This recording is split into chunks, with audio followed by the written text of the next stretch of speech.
Bismillahirrahmanirrahim.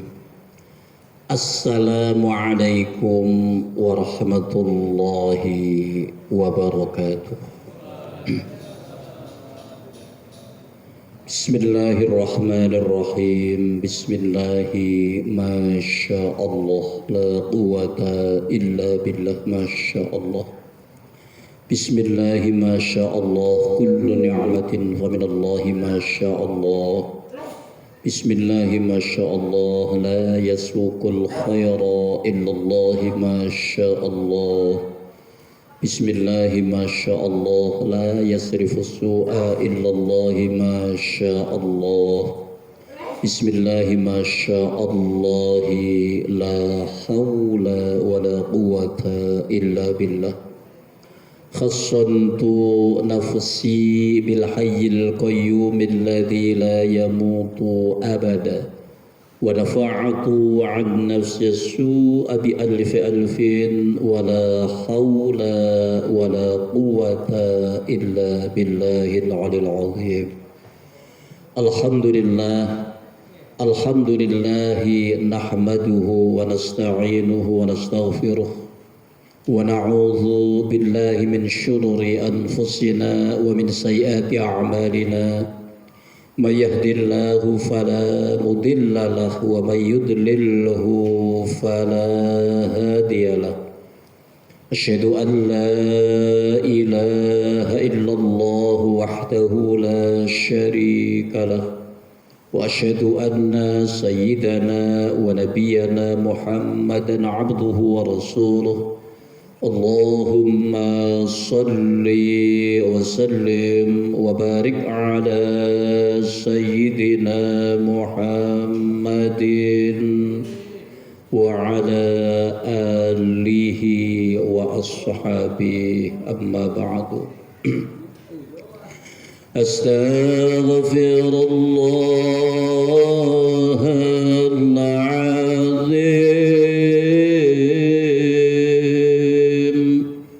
Astaghfirullahal azim.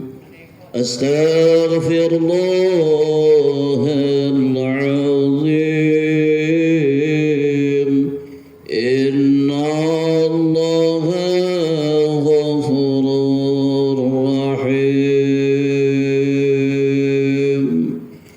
La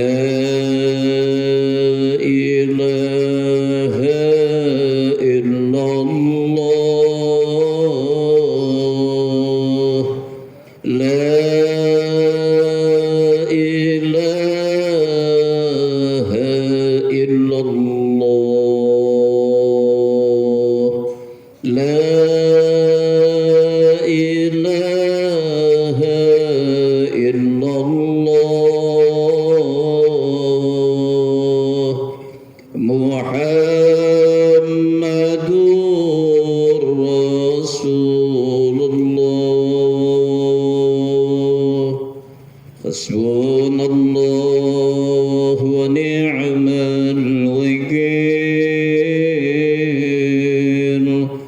Hasbunallahu wa ni'mal wakeel. Hasbunallahu wa ni'mal wakeel. Ni'mal maula wa ni'mal nasir. Wa la hawla wa la quwwata illa billahil 'aliyyil 'azim. Ya Rabbi bil Mustafa balligh maqasidana waghfir lana ma madha ya wasi'al karami wal habibul ladzi ترجى شفاعته لكل هول من الأهوال مكتحم. مولاي صل وسلم دائما أبدا على حبيبك خير الخلق كلهم اللهم صل وسلم وبارك عليه وعلى آله. بسم الله الرحمن الرحيم. إلى حضرة النبي المصطفى محمد صلى الله عليه وسلم وعلى آله وأصحابه وأزواجه وذريته ثم إلى أرواح جميع الله تعالى مشارق الأرض إلى مغاربها في برها بحرها من يمينها إلى شمالها ونخص خاصا إلى حضرة سلطان الأولياء شيخ محي الدين عبد القادر الجيلاني قدس الله سره ونور ضريحه وإلى حضرة شيخنا ومرشدنا ومن رب روحنا الحبيب محمد لطفي بن علي بن هاشم يا وإلى حضرته وإلى حضرته والصالح منفرد الفاتحة. أعوذ بالله من الشيطان الرجيم. بسم الله الرحمن الرحيم. الحمد لله رب العالمين الرحمن الرحيم مالك يوم الدين إياك نعبد وإياك نستعين اهدنا الصراط المستقيم صراط الذين أنعمت عليهم غير المغضوب عليهم ولا الضالين آمين. أما بعد فإن خير الحديث كتاب الله وخير الهدي هدي محمد صلى الله عليه وسلم وشر الأمور محدثاتها وكل بدعة ضلالة. Yang kami hormati segenap pengurus Masjid Jami Al-Fitrah, yang kami hormati Bapak hadirin jamaah Masjid Jami Al-Fitrah beserta para pemirsa Om Firman Channel, juga para pemirsa Dinas LH Sunterjaya Channel, yang semuanya mudah-mudahan senantiasa mendapatkan rahmat serta maghfirahnya Allah Subhanahu wa Ta'ala. Amin. Pengajian kita malam ini masih ada pada bab qanaah. Kita meneruskan pengajian malam Sabtu minggu yang lalu. Di malam Sabtu minggu yang lalu kita sudah membahas hadis nomor 1 dan nomor 2. Malam ini kita lanjutkan pengajiannya sampai pada hadis nomor 3. Yang ada kitabnya silahkan dibuka halaman 263, hadis nomor 3. Baris ke-6 dari bawah. Hadis nomor 3. Daya temu aja.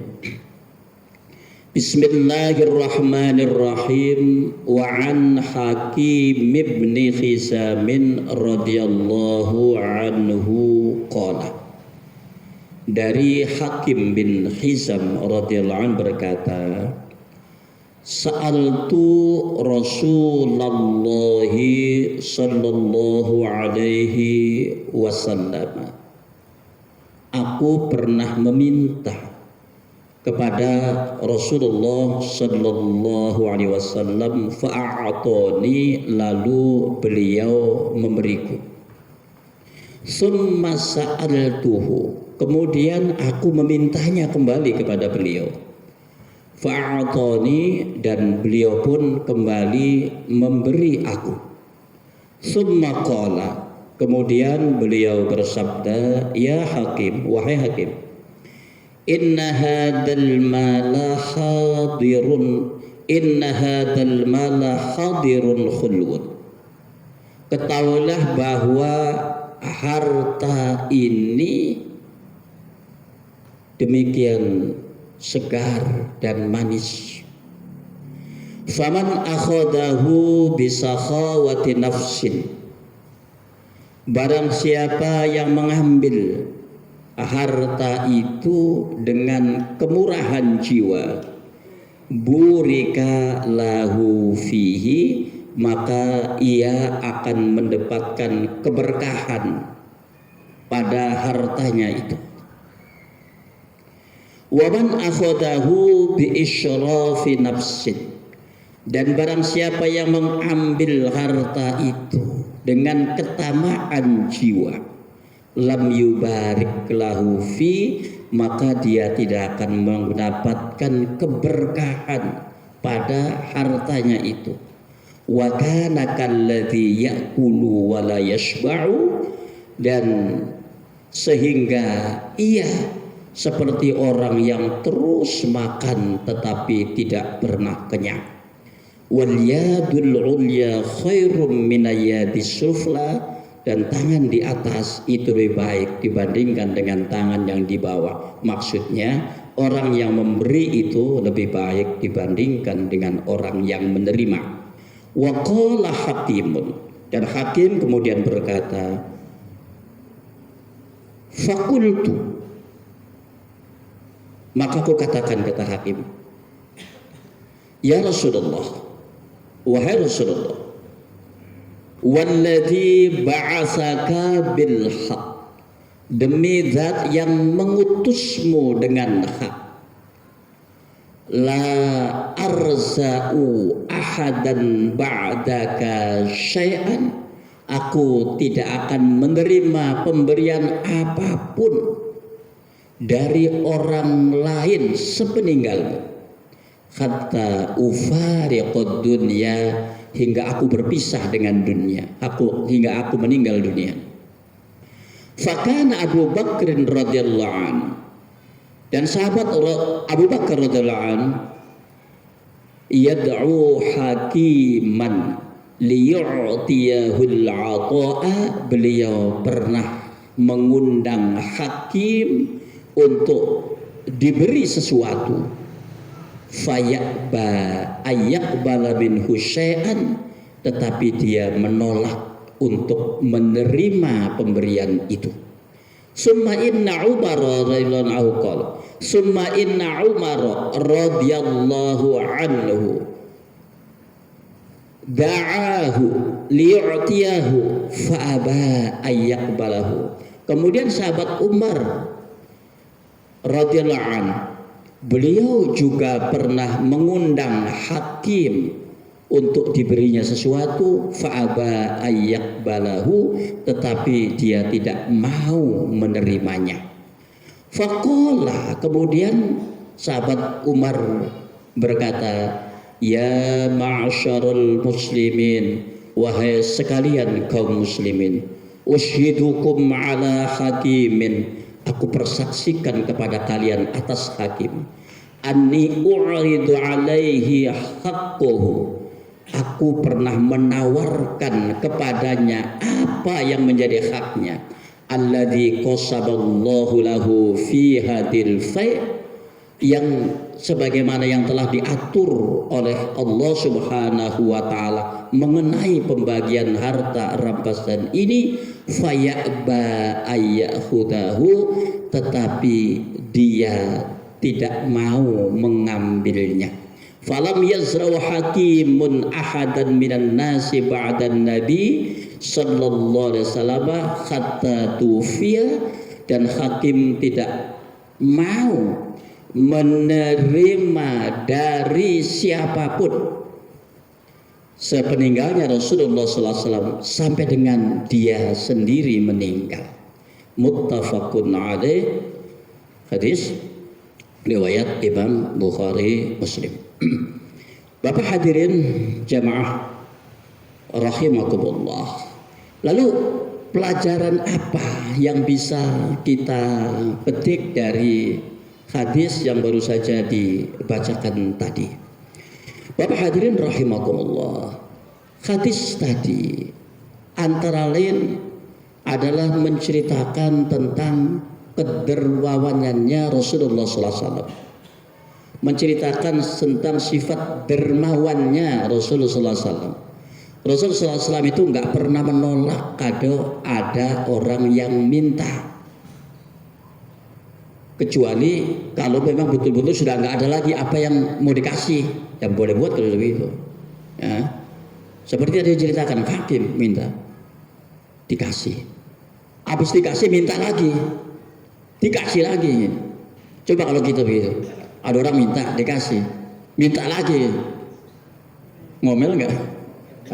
Ini orang kasih hati, merokok, ampla gitu. Nabi enggak. Nabi enggak. Bahkan pernah satu ketika ada seorang anak disuruh oleh ibunya untuk meminta kepada Rasulullah SAW. Kata ada itu, ya Rasulullah, saya disuruh ibu. Disuruh apa nak? Suruh minta baju katanya. Kata anak ini. Kata Rasulullah, ya katakan sama ibumu ya nak, sampaikan sama ibumu. Nanti kalau bajunya sudah ada, nanti dikirim, gitu. Kata Rasulullah, nanti dikirimkan. Anak itu pulang, namanya anak jujur ya. Sampai rumah, Bu, kata Nabi, ntar kalau bajunya udah ada, ntar dikirim. Ibunya ngomong lagi, Rasulnya pakai baju apa enggak? Ya pakai lah Bu, ya kata anak. Kalau gitu minta aja, itu baju yang lagi dipakai. Bilang baju itu aja yang lagi dipakai. Anak nurut juga, balik lagi. Rasulullah kata ibu, baju itu aja kata yang lagi dipakai. Apakah marah Rasulullah SAW? Enggak. Baik. Kalau gitu tunggu sebentar enak ya. Tunggu sebentar. Dilepas bajunya, dibungkus rapi, gitu. Nah, ini tolong, nih kasihkan ke ibumu. Enggak ada lagi baju Rasulullah. Sehingga beliau kemudian nggak pakai baju. Waktu adzan sudah berkumandang, waktu sholat sudah masuk, di sana sahabat-sahabat yang lain menunggu Rasulullah SAW untuk sholat jamaah. Kok Nabi nggak datang-datang? Hingga ada salah seorang sahabat yang datang ke rumah Rasulullah SAW untuk ya mencari tahu keadaan Nabi SAW. Sampai situ Rasulullah nggak pakai baju. Masya Allah, kata sahabat tadi. Ini siapa yang minta tega-teganya minta baju yang lagi dipakai? Akhirnya dia pulang ambil baju dihadiahkan kepada Nabi SAW. Itu apa namanya? Rasul SAW. Ya, sebegitu nggak pernah beliau menolak permintaan orang itu, kecuali memang betul-betul sudah nggak ada lagi yang dikasih. Pertama. Lalu yang kedua, hadis tadi adalah menceritakan bahwa ketika sifat qanaah itu belum masuk dalam diri seseorang, siapapun, termasuk kita juga barangkali, itu namanya sifat tamak itu masih ada dalam dirinya. Sifat tamak itu masih ada. Udah minta dikasih, minta lagi kan gitu. Ya kita juga gitu kalau sifat qanaahnya nggak ada, kecuali kalau sifat qanaahnya masuk. Kalau sifat qanaahnya kita pun juga begitu. Misalnya kita minta pada seorang, lalu dikasih. Ngasihnya ini gampang banget gitu, begitu itu ngasih langsung dikasih aja. Pasti akan berkata dalam hatinya, kenapa mintanya cuma satu ya? Gitu. Mesti ada perasaan begitu. Kenapa mintanya cuma satu? Kalau gitu mendingan kita minta yang banyak aja gitu. Minta yang banyak aja. Atau besok bisa minta lagi tuh gitu. Besok bisa minta lagi. Sifat apa namanya? Tamak itu sudah gak ada.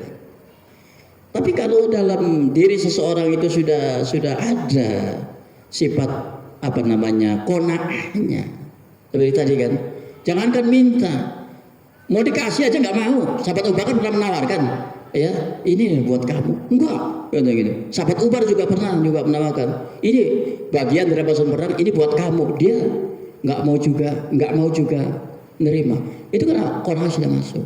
Setelah beliau dinasihati oleh Nabi SAW, kata Rasulullah, wahai Hakim, kata Rasulullah, dunia itu adalah begitu segar dan manis.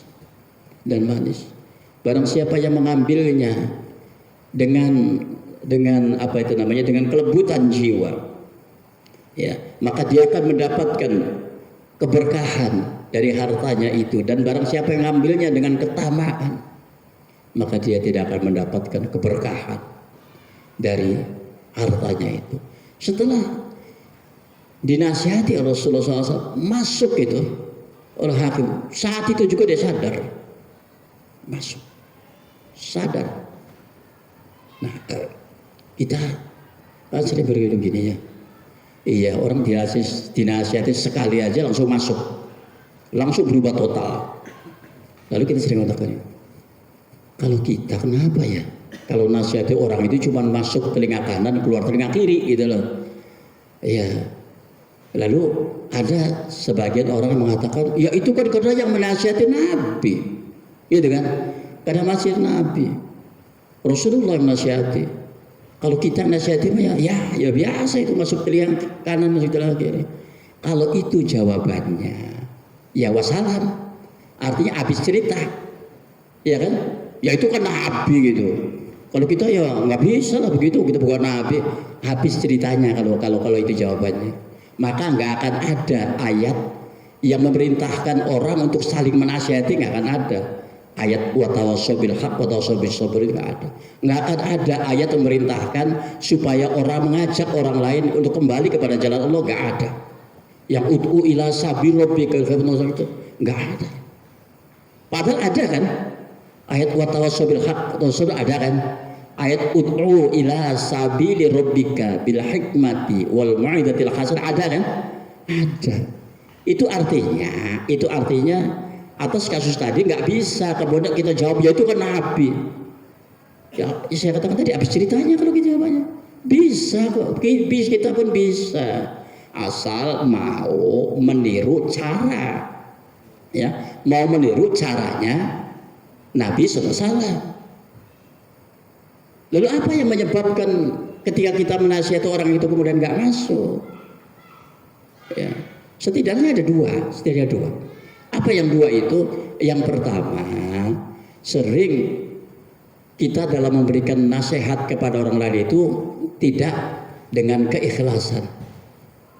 Kurang ikhlas. Ikhlas apa yang dimaksud kemudian dalam kaitan dengan ini? Apa gambaran ikhlas itu berkaitan dengan masalah ini? Ya, para ulama sering mengatakan bahwa gambaran ikhlas itu, kata beliau itu ya kayak surat Al-Ikhlas itu katanya. Apa sih surat Ikhlas itu? Surat Ikhlas itu adalah satu-satunya surat dalam Al-Quran, satu-satunya dari 114 surat itu hanya surat Ikhlas yang di dalamnya tidak ada menyebutkan tentang nama surat itu. Coba yang lain cek, ada semua. Surah An-Nas, ada nggak An-Nasnya? Disebutin nggak? Ada. Qul a'udzu birabbin nas. Al-Falaq ada nggak dalamnya? Ada. Qul a'udzu birabbil falaq. Al-Lahab ada nggak? Ada. Tabbat yada abi lahab. An-Nasr ada nggak? Ada. Idza jaa nasrullah. Ada semuanya, ada. Al-Baqarah ada, Ali Imran ada, An-Nisa ada. Semua, Yasin ada. Ada semuanya kecuali Al-Ikhlas. Kecuali surat Ikhlas. Nggak ada disebutkan Al-Ikhlas itu. Ada nggak di Qul lafadz? Nggak ada kan? Nggak ada surat Ikhlas. Jadi ikhlas itu begitu. Kita ini dalam menasihati orang lain, kadang-kadang di belakangnya masih suka ngundat-ngundat, masih suka ngucap, masih suka nyebut-nyebut.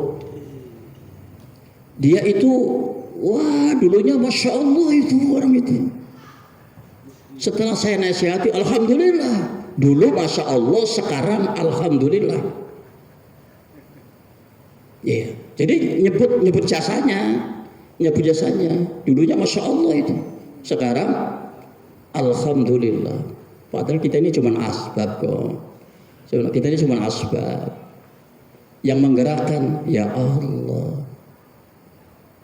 Yang menggerakkan lisan kita sendiri juga adalah Allah. Yang menggerakkan langkah kaki kita sendiri adalah Allah. Jadi jasa kita di mana kalau begitu? Nyebut-nyebut dulu Masya Allah, sekarang Alhamdulillah ya. Ya, iya kan? Iya suka kita pasti suka begitu. Coba renungin. Ada ikhlas kita nggak ada pada gitu? Enggak, cepat langsung ya kok. masuk. Sering kita itu seperti itu, masih. Kayak satu sebab pertama, gitu. Yang kedua apa yang menyebabkan apa itu namanya nasihat kita kepada orang lain nggak masuk itu karena nasihat kita itu bukan keluar dari hati. Kalau keluar dari hati masuk ke hati loh. Sering dari mulut, kadang-kadang dari nafsu itu saya mau sama ini enggak kurang dari hati. Orang masuk dari hati ke hati. Semua yang keluar dari hati akan dimasuk ke hati. Siapa yang mengingat Allah gitu? Enggak. Oh mungkin kita enggak dari hati, dari gitu. Jadi dua itu saja. Yes, baik. Jadi kembali ke tadi. Jadi setelah dia dinasihati oleh Rasulullah SAW berubah total hakim tadi. Berubah total. Karena tadi beliau menasihati dengan ikhlas. Yang kedua beliau menasihatinya adalah dari hati. Lalu apa yang juga disampaikan di pesan Rasulullah SAW? Faman akhadahu bisakhawati nafsin. Barang siapa yang mengambil harta itu dengan kemurahan jiwa, burika lahu fi, maka dia akan mendapatkan keberkahan pada hartanya itu. Ya, dengan kelembutan jiwa apa? Alhamdulillah, semua rizki, semua yang dikaruniai Allah Subhanahu wa taala akan diterimanya dengan senang hati, dengan rasa syukur, insya Allah dia akan mendapatkan keberkahan. Tapi kalau dia menerimanya dengan ketamaan jiwa, kenapa cuma segini? Itu, kalau saya sudah begitu tuh hilang berkahnya. Jadi menerima pemberian Allah Subhanahu wa taala, kemurihan jiwa ini yang menjadi asbab turunnya keberkahan Allah Subhanahu wa taala. Berapapun banyaknya. Banyak orang yang gajinya nggak gede-gede amat, tapi berkah Allah. Pernah Bapak lihat? Jadi ya mungkin Bapak rasain sendiri meskipun nggak berkah. Penghasilannya berapa sih? Bisa ditumpah jari lah maksudnya gitu. Tapi berkah alhamdulillah. Enggak. Ibadahnya bisa khusyuk, anak-anak semua bisa sekolah, bisa ngaji. Ya itu bisa tekun ibadahnya. Tapi ada orang yang barangkali penghasilannya nggak gitu. Wah, semua semaput semua. Anaknya semaput isi nggak karu-karuan gitu. Wah, ibadah juga gini. Ada nggak ada keberkahan. Kenapa? Mengambilnya dengan ketamaan. Jadi menerima pemberian Allah Subhanahu wa taala ya dengan kemurahan jiwa, artinya dengan penuh rasa syukur, ridho dia menerimanya, insyaallah dia akan diberikan keberkahan. Dan ketika menerimanya dengan ketamaan, tidak ada rasa syukurnya, tidak ada rasa qanaahnya dalam hatinya, maka dia tidak akan mendapatkan keberkahan. Hilang apa namanya? Keberkahannya. Nah, keberkahan itu bukan hanya pada harta saja, bukan. Tapi ada keberkahan pada anak dan keturunannya. Alhamdulillah, anak-anaknya, cucu-cucunya semua jadi anak-anak yang abrar, anak-anak yang yang baik-baik, yang soleh-soleh, ya gitu. Bisa. Itu namanya keberkahan. Dibandingkan hartanya banyak tapi anak begundal semuanya, nggak karuan semuanya. Naudzubillah. Ya. Berkah juga pada rezekinya, berkahi istrinya, diberkahi waktu serta umurnya. Ini yang sering orang nggak pikirkan. Dianggapnya berkah itu cuma harta, enggak. Umur kita ini berkah apa enggak? Waktu kita ini berkah apa enggak? Nah ini kalau saya ngukurnya gimana? Umur kita ini berkah apa enggak? Waktu kita berkah apa enggak? Ya Bapak bisa diri nemuin sendiri aja. Oke. Dari waktu yang 24 jam itu, ada berapa jamnya sih yang kita gunakan untuk kebaikan? Atau berapa jamnya yang kita gunakan untuk bengang-bengong lah bahasanya gitu. Ada berapa jam yang kita gunakan justru yang untuk kemaksiatan. Padahal semua kan nanti dihitung. nanti kan dipertanggungjawabkan oleh Allah Subhanahu wa taala. Umur kita kan dimintai pertanggungjawabannya oleh Allah Subhanahu wa taala. Dan hitungannya bukan pakai hitungan tahun. Hitungannya pada hitungan tarikan nafas. Jadi kalau ngitung tahun sehari itu berarti cuman 1/360-nya kan? Karena setahun itu 360 hari kalau ini pakai tahun. Tapi kalau ngitung pakai tarikan nafas, satu hari ada berapa tarikan nafasnya? Detail. Ada berapa tarikan nafas? Gitu. Berapa yang kita gunakan untuk ibadah? Berapa yang kita gunakan untuk mendurhaki Allah Subhanahu wa taala? Itu dihitung semua. Dan nggak ada yang keliru. Hitungannya nggak ada meleset.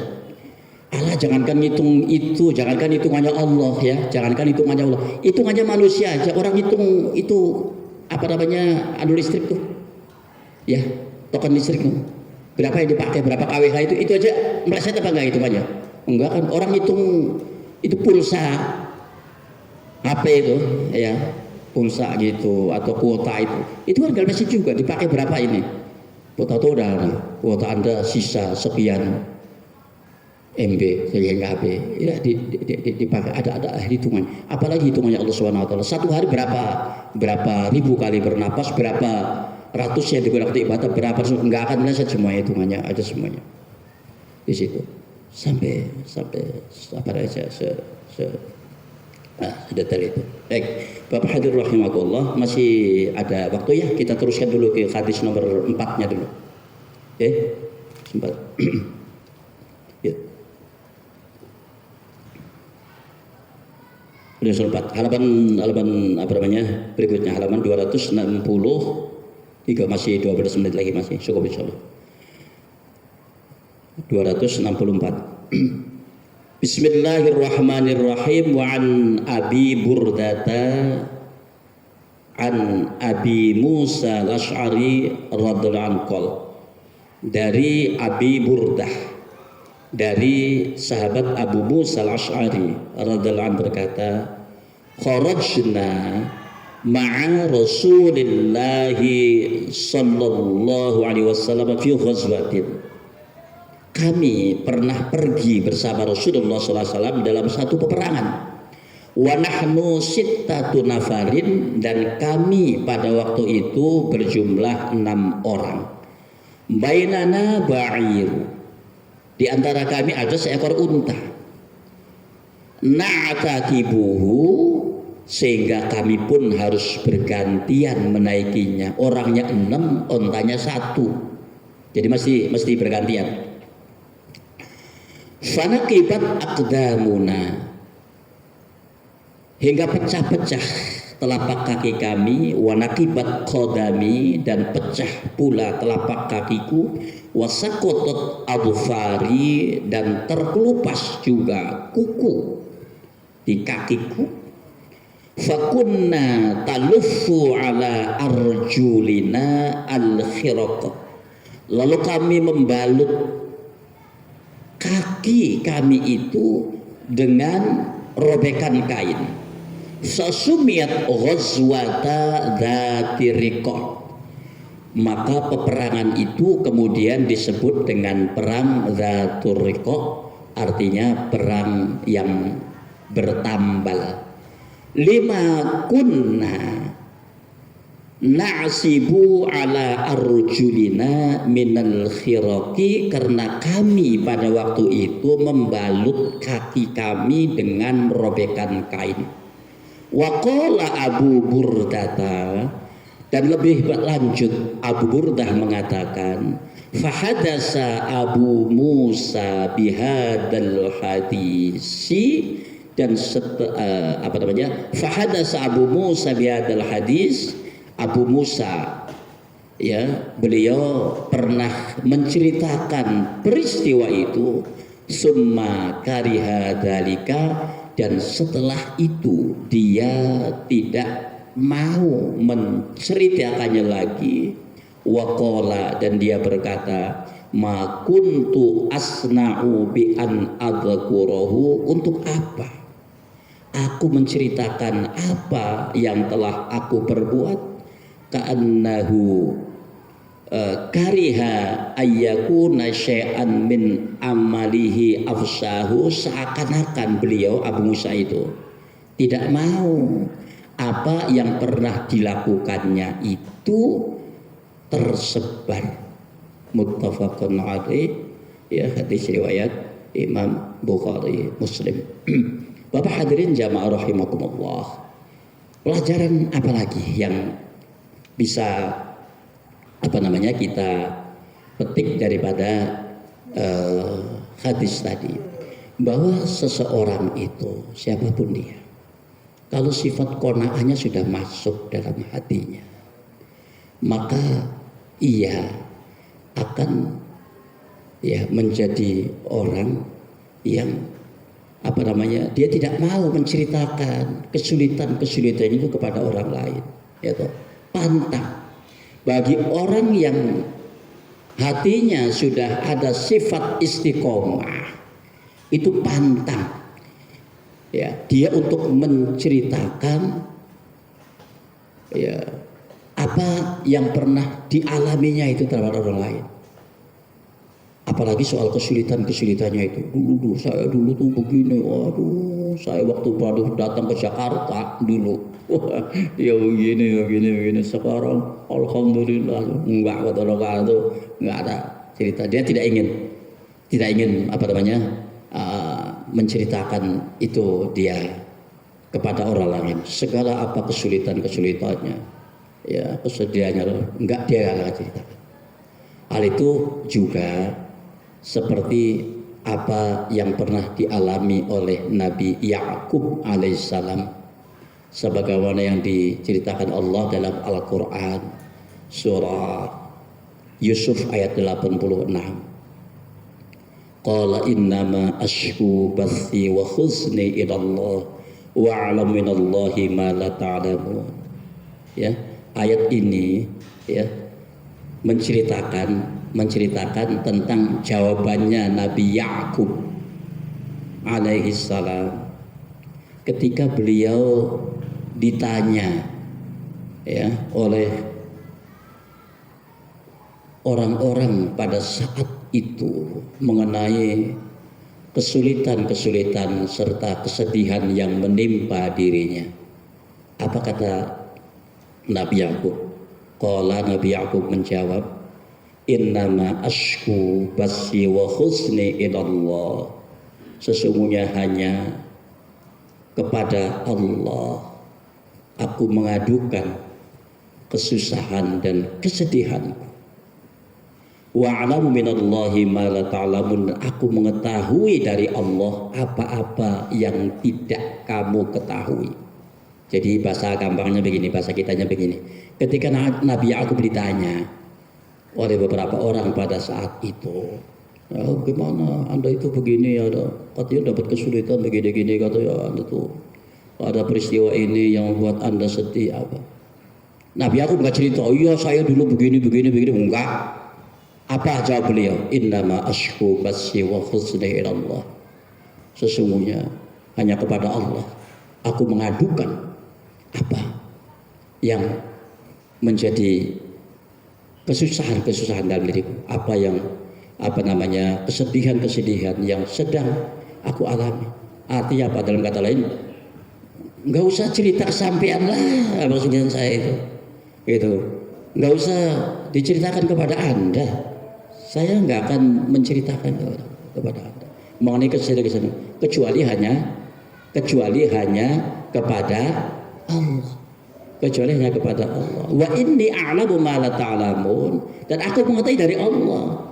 Artinya apa? Dari Allah yang akan memberitahu mengenai solusinya, gitu kan? Mengenai jalan keluar untuk mengatasi masalah ini, nanti Allah yang memberitahu. Ma la ta'lamun, apa yang kamu tahu? Kamu mah nggak bakal tahu. Nggak bakal bisa mencarikan solusi ini kecuali Allah. Jawaban yang sangat cerdas dari Nabi Yakub. Coba kita renungin. Kalau kita punya kesulitan, terus kita cerita sama orang lain, paling jawabnya apa? Oh iya ya. Oh masa sih? Iya. Paling itu aja kan jawabnya kan? Paling itu aja tuh. Tapi ketika itu mengadukannya itu kepada Allah, tidak menceritakannya kepada orang lain, dia hanya mengadu kepada Allah. Pak, katanya sakit. Iya, saya itu begini. Sakit apa, Pak? Oh, itu. Paling baper itu jawabannya kan. Oh, itu. Oh, Enggak, saya solusi juga enggak kok. Enggak. Iya, enggak. Enggak, saya bisa enggak, saya nggak cerita ke orang. Aku hanya kepada Allah. Nanti Allah yang akan membimbing aku. Nanti Allah yang akan memberikan jalan keluar. Allah yang akan memberikan solusinya. Bagaimana cara mengatasi ini? Yang kamu nggak akan tahu. Luar biasa jawabannya. Nabi Yakub emang kondisi begitu. Maka itu kalau kita pengen jadi orang yang dicintai Allah Subhanahu wa taala, pengen menjadi kekasihnya Allah Subhanahu wa taala, salah satunya coba latih ini dalam diri kita. Coba latihkan ini dalam diri kita. Jangan pernah kita berkeluh kesah terhadap orang lain. Jangan pernah kita menceritakan apa yang menjadi kesulitan kita itu kepada orang lain. Bisa apa enggak? Memang enggak gampang-gampang amat. Kita ini udah terbiasa latah. Kalau udah gitu cerita, dengkul sakit aja langsung ngomong ke orang kok. Gimana Pak kabarnya Pak? Waduh dengkul ini gitu kan. Waduh jalan ini udah saya. Oh nanya gitu kan. Bukan nanya sakit enggak, bukan nanya gimana kabarnya Pak. Langsung dia cerita kesulitannya kayak waduh ini kalau jalan dipakai jalan dia langsung begini. Aduh ini dia langsung seperti itu, Maka saya katakan nggak gampang banget. Tapi kalau kita mau menjadi orang cintai Allah, kalau menjadi kekasih Allah, coba latihkan begini, Lalu bertanya lagi, emang ada ya orang yang bisa begitu? Ada. Dulu saya pernah ketemu berapa orang, ya dengan itu. Tapi sekarang orang udah pada meninggal, udah pada nggak ada. Orang yang punya watak begini orang. Sekarang saya belum ketemu lagi sama Mami. Dulu saya sering saudara rahmi orang Nabi ya. Kalau ditanya sama anak, Mak, katanya sakit tuh. Dia bilang panggilnya Mama dulu kan. Jawabnya orang. Bukan gini. Kali begini. Orang. Dia enggak. Dia bilang enggak pernah dia cerita sakit. Ditanya, katanya sakit enggak. Kalau kita mau sakit, oh iya begini cerita. Baik. Karena itu nggak amat, tapi ya nggak susah amat juga, asal kita bisa melatihnya, asal tahu caranya. Caranya gimana supaya bisa kayak gitu tuh, kayak Nabi Yakub tadi tuh, gimana caranya gitu? Coba kita renungi begini. Ya kita renungi. Sebentar Pak, saya minta waktu 1-2 menit. Kalau direnungi masih nggak mempan juga, tulis di kertas, tempel di tembok. Apa tulisannya bunyinya? Jika aku ceritakan segala apa yang menjadi kesulitanku kepada orang lain, emangnya aku dapat apa? Tulis di kertas, tempel di tembok. Memangnya kalau saya punya kesulitan terus saya ceritakan kepada orang lain, saya dapat apa? Coba renungi, dapat apa Pak? Paling dapat oh iya, masa sih? Oh iya, masa sih? Tapi kita tidak mendapatkan kasih sayangnya Allah Subhanahu wa taala. Coba tutup nganukan kayak gitu, stop nganukan gitu. Kalau kita ingin dapat cintanya Allah Subhanahu wa taala, ketika ada kesulitan, tiru seperti apa yang aku tadi. Innama ashku basi wa khuzni ila Allah wa inni wa a'lamu min Allahi ma la ta'lam. Semuanya kepada Allah wa pasti akan itu. Luar biasa tuh. Yuk. Astaghfirullahaladzim. Allahumma salli ala habibina wa syafina. Sallim wa radiyallahu ta'ala an sadati ashabi rasul ajma'in. Bismillahirrahmanirrahim. Alhamdulillahirabbil alamin hamdan yuwafi ni'amaka fi mazidah. Ya Rabbana lakal hamdu kama yanbaghi li jalujikal karim wa 'azimi sultanik. Allahumma salli wa sallim ala sayyidina Muhammadin salatan tunjina biha wa taqdi lana biha jami'al hajat wa tutahhiruna biha min jami'is sayiat wa tarfa'una biha indaka 'ala darajat wa tuballighuna biha aqsal ghayat min al-hayati wal hayati wa ba'dal mamat.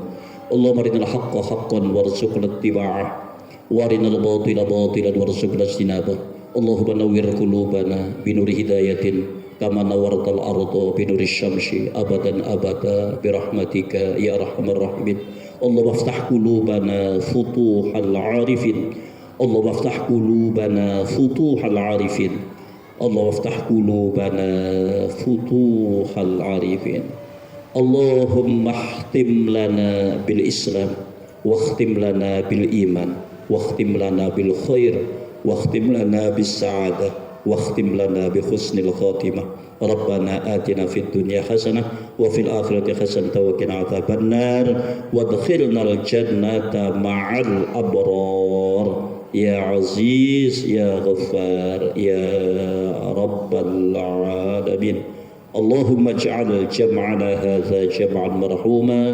وتفرق تفرقا معصوما وصلى الله سيدنا محمد والحمد لله رب العالمين سبحانك الله بحمدك أشهد أن لا إله إلا أنت أستغفرك وأتوب إليك والله الموافق لأقوم الطريق والسلام عليكم ورحمة الله وبركاته.